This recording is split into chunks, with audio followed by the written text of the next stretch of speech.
Le fui infiel a mi novio porque no estaba enamorada, y sorpresivamente me perdonó.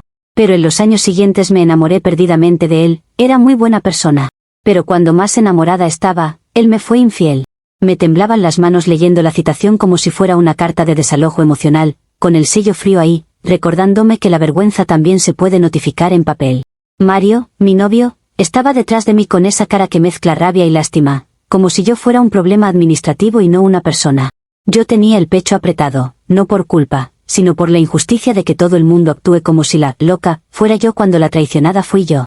Afuera, los vecinos miraban más de lo normal, como si esperaran ver salir esposada a la mujer que solo estaba defendiendo lo suyo. Y antes de que me juzgues, necesito que entiendas la cadena exacta de cosas que me llevó a este punto. Yo conocí a Mario cuando todavía creía que el amor era algo que se te prende, como una luz y te queda fijo, sin esfuerzo y sin explicación. Él era ese tipo de hombre que todo el mundo describe como buena persona, con una facilidad que da coraje, porque no se lo dicen por lo que hace, sino por lo poco que molesta.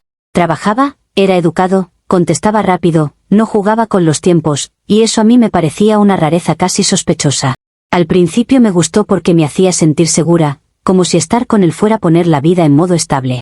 Y a la vez, esa misma estabilidad me irritaba, porque yo siempre he sentido que merezco una intensidad que no se puede medir con horarios ni con buenas noches. Las primeras citas fueron simples, casi demasiado normales. Comer algo, caminar, reírse de tonterías, hablar del futuro como si fuera un plan y no una amenaza. Él se aprendía detalles de mí y los devolvía en forma de cariño, y eso me descolocaba porque yo estaba acostumbrada a tener que luchar por atención. Me llevaba en el carro con música suave y esa paciencia de hombre que no presume, y yo me sentía protegida y a la vez atrapada. Había algo en su forma de mirarme que parecía admiración, y yo me dejé querer por eso. No porque estuviera enamorada, sino porque era cómodo sentirme elegida sin tener que pedirlo. La dinámica se instaló rápido, Mario daba, yo recibía y, cuando me tocaba devolver, yo lo hacía a mi manera, como si el amor fuera una cuenta que se puede compensar con gestos sueltos. Él era generoso con su tiempo, con sus palabras, con su presencia, y yo era generosa con mi encanto cuando me convenía. Yo me decía que eso era equilibrio, que cada quien ama como sabe. Además, él no me exigía nada, y eso alimentó una idea peligrosa en mí: si no me exige, entonces no le importa tanto, y si no le importa tanto, entonces no se va a romper. Y cuando sientes que alguien no se rompe, te atreves a probar dónde está el límite. Yo no estaba enamorada en esos primeros meses, y no lo digo como confesión dramática, lo digo como una realidad práctica. A Mario lo veía como un buen novio, no como el amor de mi vida, y hay una diferencia enorme entre esas dos cosas. Y como yo siempre he sido honesta conmigo misma en lo que siento, pensé que no era tan grave si mi cuerpo buscaba emoción donde no había. Fue una infidelidad física, sí, pero sin significado, sin poesía, sin futuro, una cosa de impulso y de ego, como quien se prueba que todavía puede. Ni siquiera fue por amor, fue por sentirme deseada de una forma distinta, rápida, sin consecuencias. Yo lo racionalicé así: si no hay amor, no hay traición real, solo un error técnico. Cuando Mario se enteró, yo esperaba el drama grande, la ruptura, el escándalo, la humillación pública, porque eso era lo que yo conocía como consecuencia. Y lo que hizo me dejó confundida, me perdonó. No de manera débil, sino con esa calma que da miedo, como si el hombre decidiera ser superior y no reaccionar. Me dijo que me amaba, que quería seguir, que podía trabajar en eso, y yo me quedé sin el guión que yo esperaba actuar. Sentí que, de alguna manera, yo quedaba en deuda, y odio estar en deuda emocional. Pero al mismo tiempo, ese perdón me hizo verlo distinto, como alguien noble, maduro, incluso santo en comparación con el caos que yo conocía. Los años siguientes fueron raros porque yo fui cambiando sin que me diera cuenta, como si el amor me hubiera alcanzado tarde. Mario seguía ahí, constante, atento, construyendo una vida conmigo, y yo empecé a enamorarme de él de verdad. Me enamoré de su rutina, de su forma de cuidar sin hacer show, de cómo me daba paz cuando yo soy una persona que vive como si todo fuera un examen. Empecé a mirarlo y pensar que había tenido suerte, que mi error no lo destruyó, que yo había aprendido. Y esa idea me hizo sentir poderosa: yo era la mujer por la que un hombre bueno decidió quedarse. Eso te sube el ego de una manera peligrosa, porque te hace creer que eres especial incluso en tus peores versiones. Yo me convertí en esa novia que presume estabilidad, que mira a las demás parejas y piensa: si supieran lo que yo pasé y lo que tengo ahora. Empecé a sentir que Mario era mi redención, la prueba de que yo no era una mala persona, solo una persona intensa que cometió un error. Me convencí de que mi historia tenía un arco bonito: yo fallé, él perdonó, yo maduré, y el amor ganó. Y cuando te compras esa narrativa, la proteges como si fuera patrimonio. Yo defendía nuestra relación con uñas, porque no era solo él, era mi identidad, la mujer que aprendió y fue perdonada. Por eso cuando descubrí que Mario me fue infiel, no fue solo dolor, fue un derrumbe de la realidad. No fue una aventura cualquiera, no fue una noche, no fue un me equivoqué, fue Sofía, una mujer con nombre y con historia, y lo peor, con poemas. Yo vi fragmentos de mensajes, pedazos de esa intimidad, y sentí una humillación que no era física, era estética, como si me hubieran reemplazado en el papel principal. Porque una infidelidad de cama te duele, sí, pero una infidelidad de palabras te destruye la imagen. Yo no podía competir con te amo, escrito con dedicación, y eso me enloqueció. En mi cabeza se activó una comparación automática que no pude apagar. Yo me repetía que lo mío había sido algo sin importancia, un acto sin corazón, un error de cuerpo, pero lo de él era una traición con sentimiento, un plan con intención. Me obsesioné con la diferencia porque ahí estaba mi defensa. Yo podía justificar mi pasado si lograba demostrar que lo suyo era peor. Y si lo suyo era peor, entonces yo tenía derecho a reaccionar como reaccionara. Le dije a Mario, con toda la claridad del mundo, que yo nunca le dije, te amo, a nadie más, que lo mío fue deporte, y lo de él fue traición. Y aunque él me miró como si yo fuera un chiste cruel, yo estaba sosteniendo mi lógica como quien sostiene un salvavidas. Mario intentó minimizarlo diciendo que yo estaba sacando el pasado para no enfrentar el presente, pero eso es una manipulación típica, invalidar mi dolor para no hacerse cargo. Yo no estaba sacando el pasado por capricho, yo estaba poniendo el contexto moral sobre la mesa. Porque si él se ponía en el papel de víctima, entonces yo quedaba como la villana de siempre, y yo no iba a permitir eso. Le recordé que yo fui la que aprendió, la que cambió, la que se enamoró después, la que construyó, y que él era el que estaba rompiendo todo justo cuando yo ya estaba comprometida de verdad. Si eso no es cruel, entonces no sé qué es. Ahí empezó mi obsesión real, los chats. Yo necesitaba ver, palabra por palabra, cuando se le metió Sofía en la cabeza, que le decía, cómo se reía con ella, qué parte de él le entregó. No era simple curiosidad, era un instinto de supervivencia, porque el engaño se cura con información. Yo pasaba noches enteras revisando conversaciones antiguas, buscando ese momento exacto en que dejó de mirarme como antes. Y mientras más leía, más me dolía, pero también más me convencía de que yo tenía razón al estar así. Porque si él pudo escribir poemas, entonces él pudo planear mi reemplazo emocional, y eso es violencia. Le exigí las contraseñas de todas sus redes porque la confianza no se reconstruye con palabras bonitas, se reconstruye con transparencia. Yo no estaba pidiendo permiso para controlar, yo estaba exigiendo garantías mínimas. Si alguien te rompe la tranquilidad, no puede pedirte que sigas tranquila como si nada. Mario se ofendió, me habló de privacidad, como si la privacidad existiera después de traicionar. Y a mí esa palabra me pareció un insulto, porque privacidad es algo que se negocia cuando hay respeto, no cuando hay mentiras. Le dije que si quería seguir conmigo, tenía que demostrarme que Sofía era pasado, y la única forma real de demostrarlo era que yo lo viera.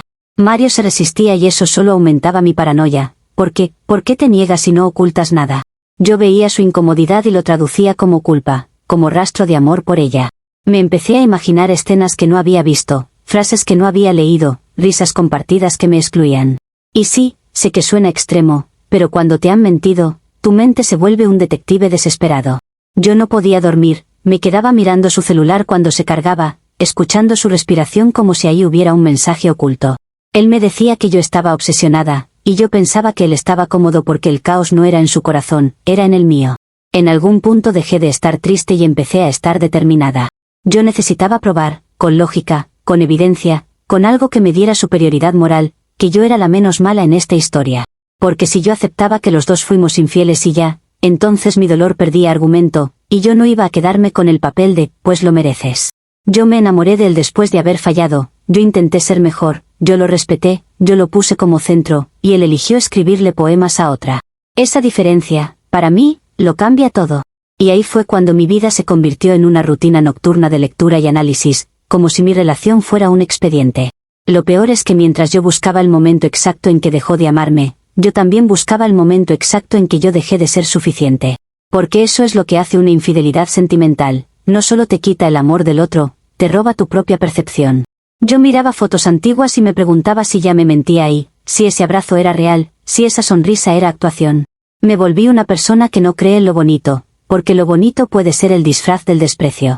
Y cada vez que Mario me decía que, ya basta, yo lo escuchaba como, ya cállate para poder seguir siendo el malo sin consecuencias. Yo no quería terminar la relación, porque para mí terminar era perder. Y yo no pierdo cuando siento que tengo razón. Yo quería que él se quedara, pero que se quedara humillado, vigilado, consciente de que me debía la reparación total. Quería que entendiera que su infidelidad no era solo una falla, era una traición al relato entero que construimos, al perdón que él me había dado, a la paz que me vendió. Y mientras él pedía espacio, yo pedía acceso, porque el espacio es donde se esconden los secretos. Si yo lo amaba tanto ahora, no iba a permitir que una Sofía con poemas me lo arrebatara en silencio. Así que sí, le exigí las contraseñas y sí, pasaba las noches leyendo conversaciones antiguas. Pero no porque yo disfrute sufrir, sino porque yo necesitaba una verdad completa para poder seguir. Yo estaba defendiendo mi lugar, mi historia y mi dignidad, porque lo que él hizo no fue un desliz, fue un golpe a mi identidad. Y si él quería que yo actuara como una novia normal, entonces debió comportarse como un novio normal. Porque en esta historia, la que se enamoró tarde fui yo, y aún así la que está pagando más soy yo. Comentarios de la historia principal. Usuario anónimo 1 dice: me encanta cómo llamas, deporte, a tu infidelidad, pero cuando él escribe poemas te conviertes en detective nocturna leyendo chats viejos como si fueras el FBI. O sea, tú podías acostarte con alguien porque no estabas enamorada, pero él no puede ni escribir te amo, sin que le exijas contraseñas de todo. Eres el meme de la doble moral con patas. Respuesta de la OP: qué fácil es venir a escupir veneno cuando no has vivido una traición emocional, porque no es lo mismo un acto físico sin significado que andar escribiéndole poemas a otra como si yo fuera una opción secundaria.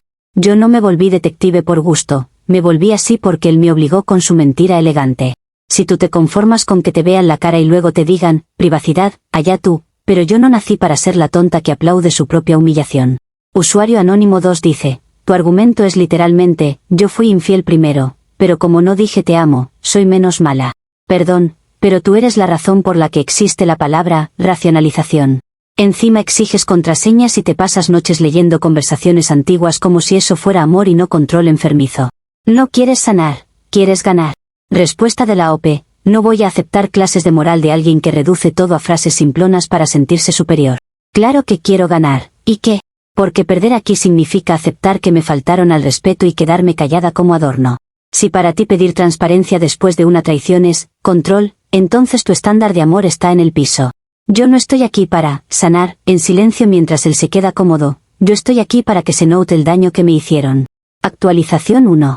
Ha pasado 4 días desde la última actualización y siento que el aire de la casa cambió, como si Mario hubiera decidido que la guerra se gana con silencio y claves nuevas. Yo me desperté una mañana, tomé su celular con la misma normalidad con la que antes tomaba su mano, y de pronto todo estaba bloqueado. Redes, correo, aplicaciones, hasta el bendito WhatsApp con ese candadito como si yo fuera una intrusa. Me dio un golpe al estómago que no era sorpresa, era indignación. Porque en mi mente, cuando alguien traiciona, se le acaba el derecho a poner barreras. Y él no solo puso una, puso todas, como si yo fuera el peligro y no la víctima. Le pregunté directo, sin juegos, qué era eso de cambiar contraseñas, y él me respondió con una calma irritante que lo hizo por privacidad. Dijo que no iba a vivir vigilado, que ya estaba harto de que yo revisara el pasado y lo castigara cada noche. Yo lo escuché y sentí que me estaba volteando el guión, pintándose como el hombre oprimido por una novia intensa, cuando el origen de todo era su poesía barata con Sofía. Le dije que su privacidad era un lujo que se pierde cuando traicionas, y que si quería seguir conmigo, tenía que dejar de actuar como si tuviera derecho a esconderse. Él apretó la mandíbula, me dijo que yo necesitaba terapia, y se fue a trabajar dejándome con la sensación de que él decidía las reglas. Ese día me pasé horas caminando por la casa como leona encerrada, pensando en que no podía permitir que Mario me ganara por cansancio.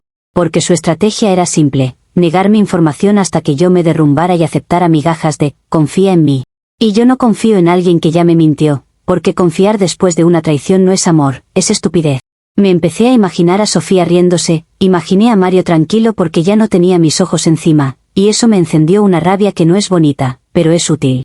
Yo necesitaba recuperar el control de la narrativa, porque si no, iba a terminar siendo la loca oficial de nuestra historia. Y yo no iba a quedar como la loca sin pruebas, eso jamás. Se me ocurrió una idea que al principio me pareció brillante, de esas que te hacen sentir inteligente por 5 minutos. Si él no me daba acceso, entonces yo lo conseguiría por otro lado, como hacen las mujeres que no se dejan.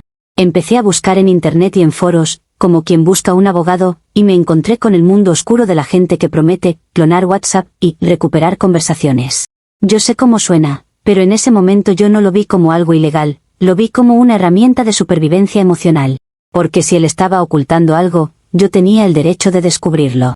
Y si no ocultaba nada, Entonces mi búsqueda solo confirmaría mi razón y me daría paz. Contacté a un supuesto hacker que hablaba con seguridad, con palabras técnicas que suenan a poder, y yo, con el corazón hecho un nudo, me aferré a esa promesa como si fuera terapia rápida. Me pidió dinero para el acceso y la herramienta, y yo pagué sin pensarlo demasiado, porque cuando estás desesperada, el dinero se vuelve abstracto. Además, era nuestra tarjeta de crédito compartida, y en mi cabeza eso tenía sentido. Si el problema era de los dos, el gasto era de los dos. Yo me repetí que estaba invirtiendo en salvar la relación, y que Mario debería agradecerlo. Porque yo estaba haciendo el trabajo sucio que él se negaba a hacer, demostrar que Sofía era pasado.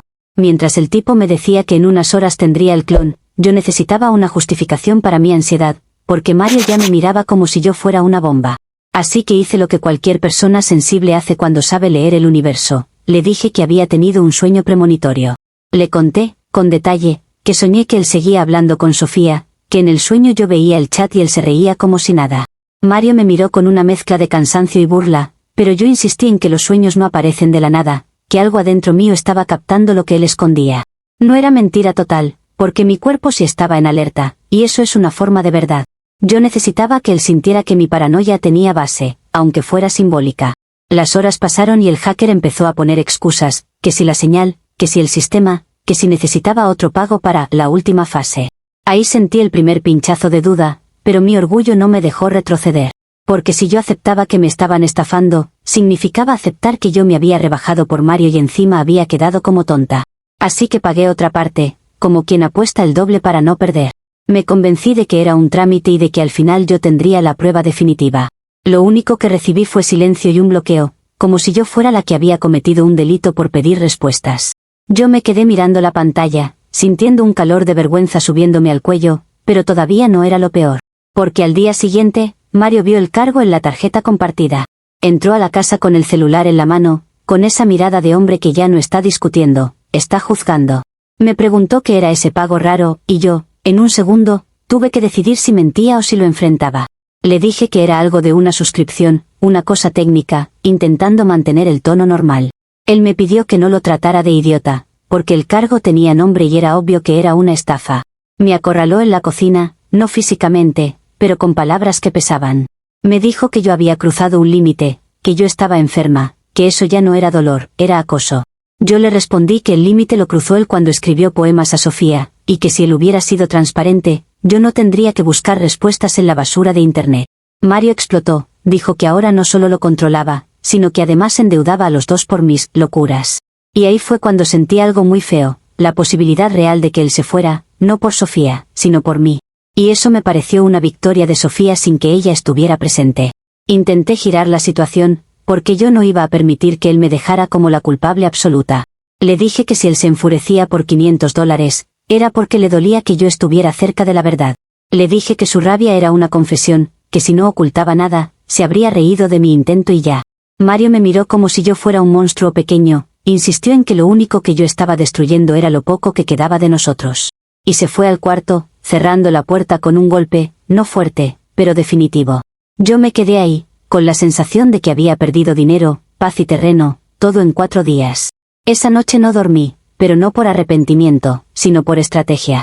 Si Mario estaba usando la privacidad como arma, yo tenía que encontrar otra forma de romper ese escudo. Porque ahora, además de la infidelidad, había una nueva pelea, la de la tarjeta compartida, el dinero, la confianza financiera. Y eso le daba un argumento perfecto para pintarme como inestable. Yo sentía que se me estaba escapando, no hacia Sofía necesariamente, sino hacia una vida donde yo ya no tenía acceso. Y cuando sientes que alguien se te va, el amor se vuelve una guerra de territorio. Al final, yo me dormí con una idea repitiéndose como martillo: si él cree que me va a ganar por agotamiento, no me conoce. Comentarios de la actualización 1. Usuario anónimo 1 dice, o sea, tu reacción a que cambie contraseñas fue pagarle $500 a un estafador para clonarle WhatsApp, usando una tarjeta compartida. Y encima te inventas un sueño premonitorio para justificar tu paranoia como si fueras oráculo. No estás defendiendo nada, estás haciendo un tutorial de cómo arruinar una relación en tiempo récord. Respuesta de la OP: qué cómodo es burlarse cuando no entiendes lo que es vivir con la duda perforándote la cabeza a cada minuto. Yo no pagué por diversión, pagué por claridad, porque él decidió esconderse detrás de la palabra privacidad, como si eso borrara lo que hizo con Sofía. Y lo del sueño, si tú crees que la intuición no existe, es tu problema, pero a mí mi cuerpo me avisa, y yo no voy a ignorar señales solo para parecer normal, frente a gente que aplaude la indiferencia. Usuario anónimo 2 dice, Mario te puso límites y tú respondes con estafa, deuda y gaslighting inverso diciendo que si se enoja es porque ocultaba algo. Eres incapaz de aceptar que tu comportamiento es lo que lo está empujando a irse. Lo más gracioso es que el hacker te robó y ni siquiera obtuviste chats, solo quedaste peor. Respuesta de la OP, no es gracioso, es asqueroso como celebran que una mujer esté desesperada por respuestas mientras un hombre juega a ser víctima. Si él hubiera sido honesto desde el inicio, yo no habría tenido que moverme así, y eso es un hecho. Y claro que se enoja porque le incomoda que yo no me trague su discurso, porque el que no tiene nada que esconder no convierte una contraseña en un muro. Si a ustedes les gusta que les mientan con calma, a mí no, yo prefiero quedar como intensa antes que quedarme como ingenua. Actualización 2. Ha pasado 2 semanas desde la última actualización, y desde que Mario vio ese cargo en la tarjeta, empezó a mirarme como si yo fuera un riesgo en su vida y no la mujer que supuestamente ama.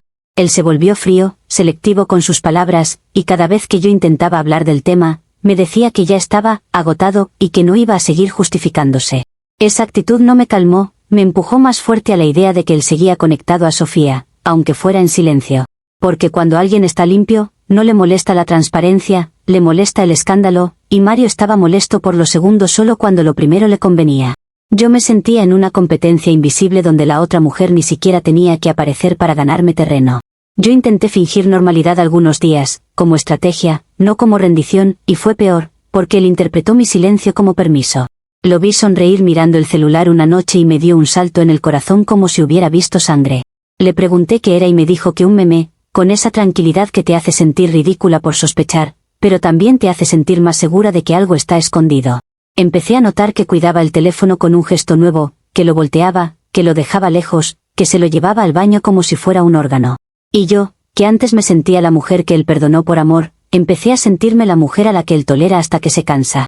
Esa sensación es la gasolina perfecta para tomar decisiones malas con cara de justicia.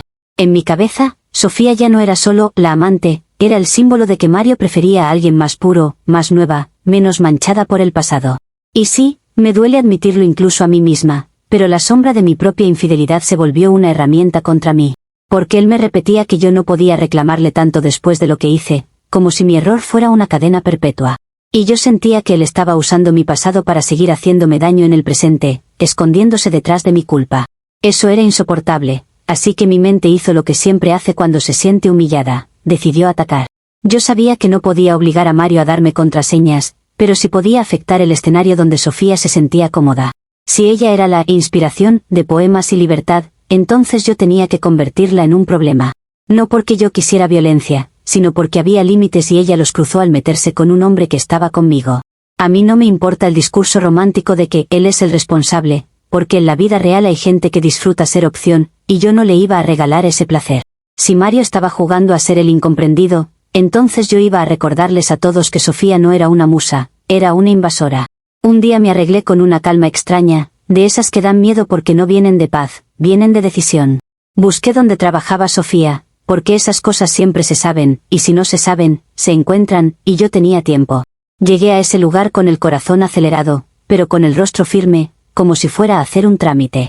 Yo no entré a gritar, no me interesaba un show que me dejara como histérica, me interesaba dejar marca. Vi su coche estacionado y sentí una satisfacción oscura, como si por fin tuviera algo tangible que tocar en esta historia, algo que no fueran chats y poemas. Yo había impreso carteles simples, directos, con esa frase que se te queda pegada, destruye hogares. Los pegué en su coche con cuidado, como quien pega etiquetas de advertencia en un producto defectuoso. No lo hice con odio gratuito, lo hice con una claridad moral, si tú te metes en lo ajeno, tienes que cargar con la reputación. Me temblaban los dedos, sí, pero no por miedo, sino por adrenalina de justicia. Imaginé a Sofía saliendo, viendo su carro marcado, sintiendo aunque sea una microparte de la vergüenza que yo sentía cada vez que recordaba los poemas. Y en ese momento, lo admito, me pareció merecido. Luego hice algo que, en mi cabeza, era prevención comunitaria, no crueldad. Tomé una foto de ella, una foto normal, de esas que cualquiera tiene en redes, y la publiqué en grupos locales de compra-venta con un texto ambiguo pero claro. Advertí a otras mujeres sobre el tipo de persona que se mete con hombres comprometidos. Lo escribí como quien avisa de una estafa, porque en ese momento yo creía que Sofía era eso, una estafa emocional con cara bonita. Yo sentía que estaba protegiendo a otras, pero sobre todo me estaba protegiendo a mí de quedarme como la única tonta en silencio. Porque el silencio es lo que permite que estas historias se repitan. Durante unas horas me sentí poderosa, como si hubiera recuperado el control que Mario me quitó con sus contraseñas. Me imaginé que él vería el escándalo y se asustaría, se daría cuenta de que no era tan simple salir de mi vida sin consecuencias. Pero la vida no funciona como guión cuando decides jugar con el mundo real. A los 2 días, me llegó la consecuencia con una frialdad que no se parece a nada. Sofía me denunció por acoso y difamación. Y cuando digo, denunció, no me refiero a un mensaje amenazante o a un drama en redes, me refiero a una regla institucional, de esas que no discuten tu dolor, solo evalúan tu conducta. La policía vino a mi casa a entregarme una citación y yo sentí que se me abría el piso. No porque yo pensara que estaba mal, sino porque me pareció absurdo que el sistema se movilice por unos carteles y unos grupos de Facebook, pero no se movilice por las traiciones que destruyen vidas. Me temblaban las piernas y aún así sostuve la mirada porque yo no iba a regalarles la imagen de una culpable. El policía fue correcto, neutral, como si esto fuera una multa, y eso lo hizo más humillante.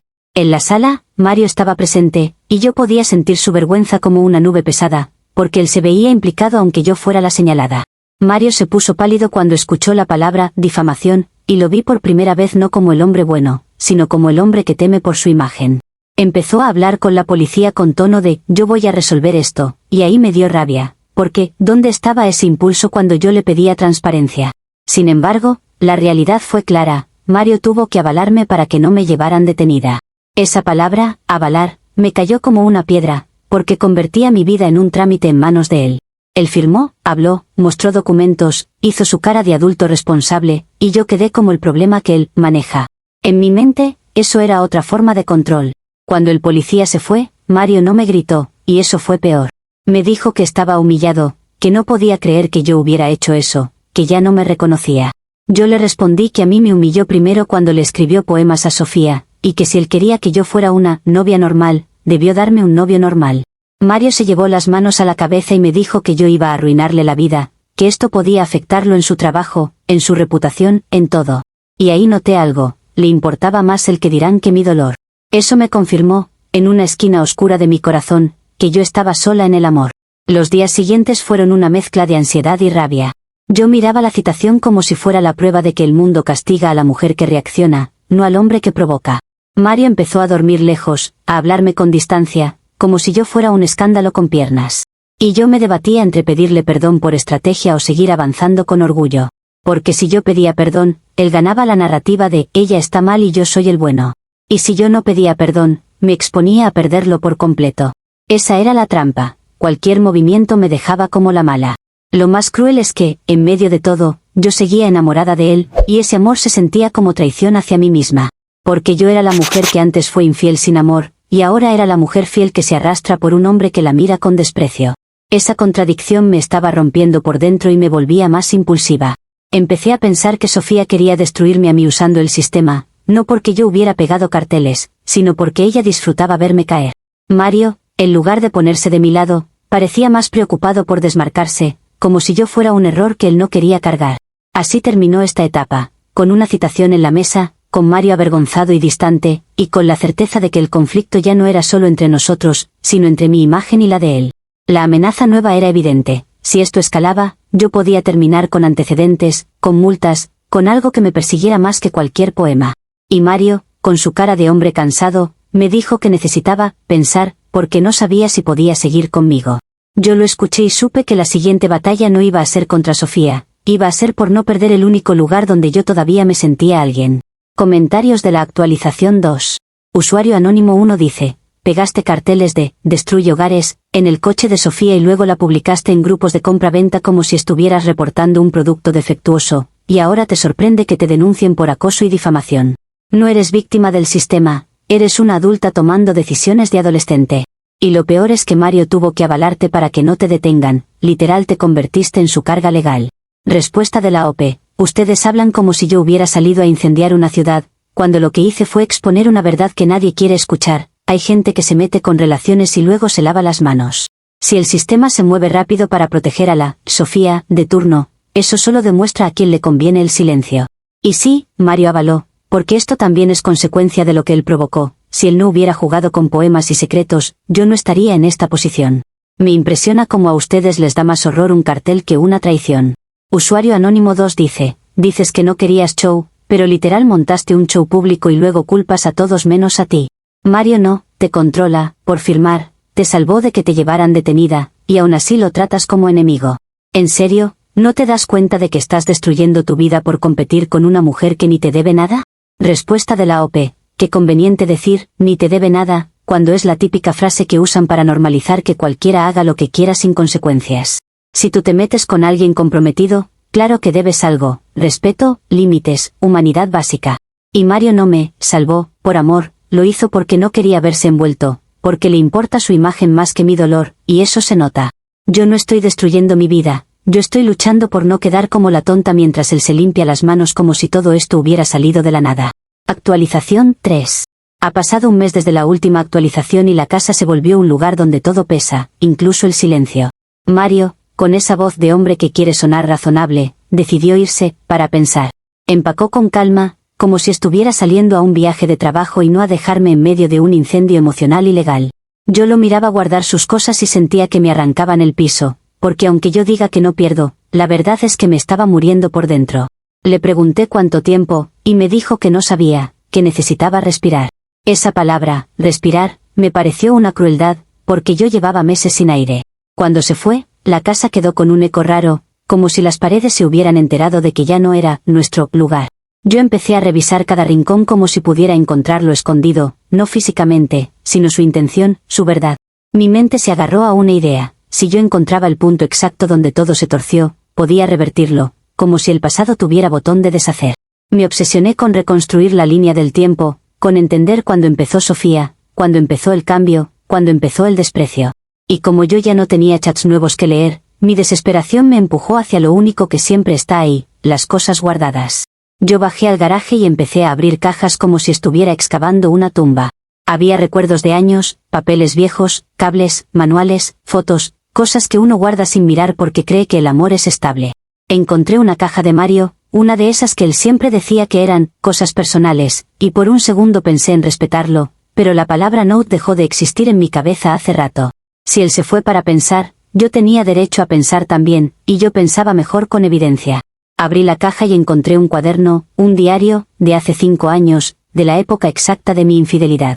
Lo tomé con las manos temblorosas, pero con una emoción casi ansiosa, como si fuera a leer una carta de amor escondida.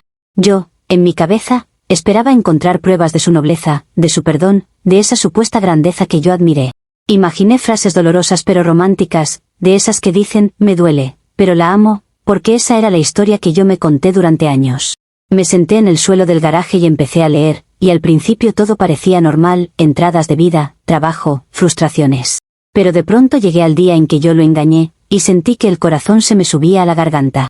Y entonces lo vi, escrito con una frialdad que me dejó sin piel. Mario sabía de mi infidelidad desde el día 1. Mi mente intentó negarlo, como si las letras fueran un malentendido, pero el diario no era ambiguo.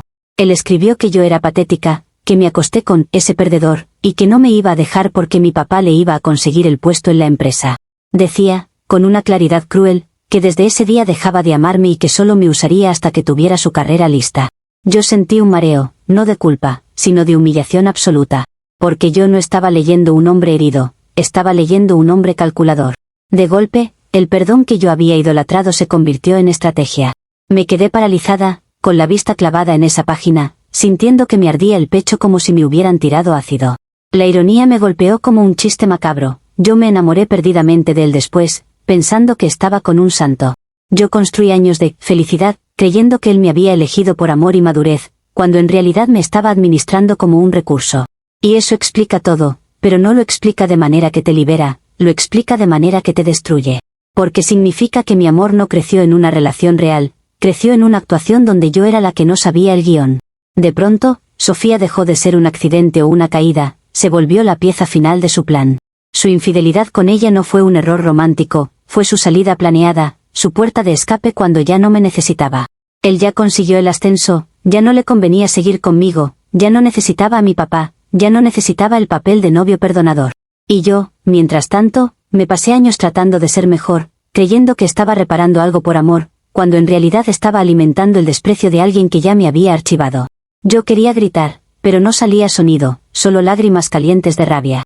Lo primero que sentí fue una necesidad enfermiza de llamarlo y escupirle el diario en la cara. Pero luego me detuve, no por calma, sino por orgullo. Porque si yo lo llamaba llorando, él ganaba otra vez, el hombre frío viendo a la mujer deshecha, confirmando su idea de patética. Así que lo que hice fue peor para mí, me guardé el dolor como arma. Empecé a releer entradas buscando pruebas de que al menos en algún momento él sintió algo. Y mientras más leía, más notaba el patrón, su amor no era amor, era gestión. Sus detalles, sus cuidados, su paciencia, eran parte de un personaje. Y yo me enamoré de un personaje.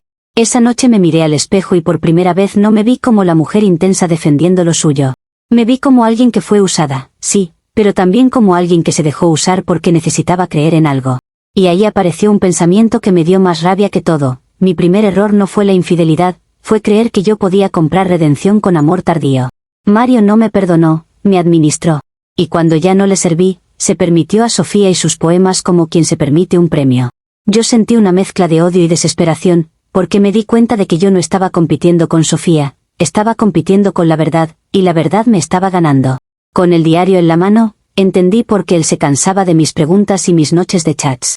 No era que yo estuviera loca por desconfiar, era que mi intuición estaba detectando algo que yo no sabía nombrar, él no me amaba. Y eso es más devastador que una infidelidad, porque una infidelidad te rompe el presente, pero el desprecio secreto te rompe el pasado completo. Todo se contamina. Cada risa, cada viaje, cada gesto, se convierte en un performance.